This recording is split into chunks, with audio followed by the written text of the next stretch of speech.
तो हो जाता है, हो जाता है। देखो क्या गुना हुआ, 2 गुना, यहाँ पर 2 गुना हुआ क्योंकि रेडियस 2 गुना थी, यहाँ पर 4 गुना जाएगा क्योंकि रेडियस स्क्वायर। ठीक है, तो बिल्कुल आसान था। अगला सवाल कह रहा था यदि 100 कलमों का विक्रय मूल्य 140 कलमों के क्रय मूल्य के बराबर है तो लाभ परसेंटेज। देखो 100 का एसपी बराबर में 150 का R2 का होल स्क्वायर।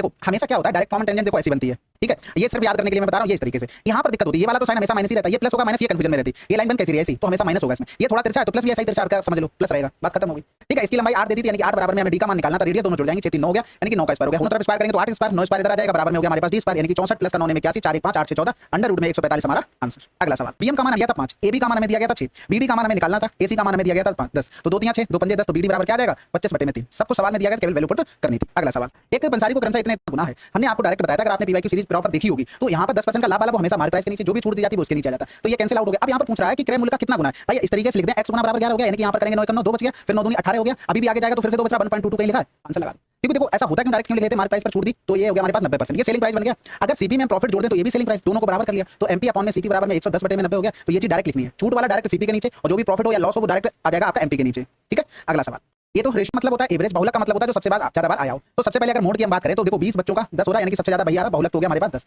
इसके अलावा जब एवरेज लिखेंगे तो 8 संग 48, इसमें देखो डिवीजन मेथड भी लगा सकते हैं, लेकिन गुणा करना भी आसान है तो जल्दी हो जाएगा। ठीक है, 8 संग 48 हो गया, 7 3 21 हो गया, 8 7 56 हो गया, 9 दूनी 18 हो गया और 200 हो गया, इनको जोड़ लो, 8 1 9 9 8 17 17 6 23 हो गया, यहाँ से लगा 2 4 2 6 6 2 8 8 5 13 14 हो गया, यहाँ से लगा 343 हो गया। टोटल बच्चे कितने थे 8 और 7 3 10 कर लो, 10 और 10 20 हो गया, 20 20 40 हो गया, 40 इसमें भाग कर देंगे तो इधर किया तो 4 8 32 2 बच गया, 4 5 20 4 7 28 4 5 20, यानी कि 8.575 आ गया। तो यहाँ पर इनका डिफरेंस करेंगे तो 10 से 8.5725 हो गया, सॉरी 5 7 5 हो गया, 10 से 5 गया 5 हो गया, 9 से 7 गया 2, 9 से 5 गया 4 हो गया, और इधर 9 से 8 गया यानी कि 1.425 आंसर। अगला सवाल, एक आदमी स्थिर जल में इतनी की चाल से नाव चला सकता है, उसे नदी में धारा के प्रतिकूल नाव चलाने में धारा के अनुकूल नाव चलाने में लगने वाले समय से 2 गुना समय लगता है, धारा की चाल बताइए। देखो एक वो इधर जा रहा है एक इधर जा रहा है, यानी कि यहाँ पर अगर देखेंगे तो टाइम का अगर हम रेशियो बनाए, भाई जितना डिस्टेंस जा रहा है उतना वापस आ रहा है, तो कह धारा के प्रतिकूल नाव चलाने में धारा के अनुकूल 2 गुना। भाई देखो सिंपल सी बात है, अपोजिट चलेंगे तो 2 गुना समय लगेगा, क्योंकि ऐसा तो है नहीं धारा के साथ जाओगे तो स्लो चलेगा, इसमें सोचना नहीं है कि आपको किधर कौन सा रेशियो रखना है, बस 2 गुना हो रहा है, आपको पता है विपरीत वाले में लगेगा। अगर हम स्पीड का रेशियो लिखें डिस्टेंस कांस्टेंट तो जस्ट अपोजिट हो जाता है, यानी कि जो स्पीड आई है ना ये होगी a + b का मान, ये a - b का, कहने के लिए लिख सकते हैं a + b a - b बराबर में 2/1। कंपोनेंट और डिविडेंड लगाएंगे तो a/b 2 1 3 2 से क्या 1 हो गया। हमें दी गई स्थिर जल में इतनी चाल नाव की, तो 3 बराबर में 18 हो गया, तो 1 बराबर में 6 किलोमीटर प्रति घंटा आंसर। कहने का मतलब है कंपोनेंट और डिविडेंड अगर a/b और इधर c/d दिया हो तो a + का b a - का b, इधर हो जाएगा c + का d c - का d, इससे इस पर भी जा सकते हैं, इससे इस पर भी जा सकते हैं। देखो a और b सेम थे, यहाँ पर भी भैया हमने किया a भी सेम था। ठीक है, अगला सवाल कह रहा था एक रोलर की त्रिज्या देखा तो cd का आधा कितना होगा।